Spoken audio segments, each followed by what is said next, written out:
நீ இந்த வேளை தன்னில் சேயன் என்னை மறந்தால் நான் இந்த நானிலத்தில் நாடுதல் யாரிடமோ?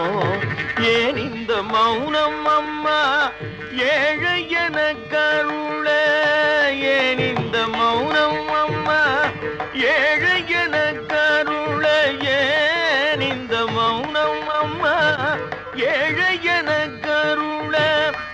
ஆனந்த பைரவியே ஆதரித்தாளும் அம்மா, ஆனந்த பைரவியே ஆதரித்தாளும் அம்மா. கற்பகவல்லினின் பொற்பதங்கள் பிடித்தேன் தர்கதி அருள்வாயம்மா. எல்லோர்க்கும் இன்பங்கள் எழிலாகி இறங்கி என்றும்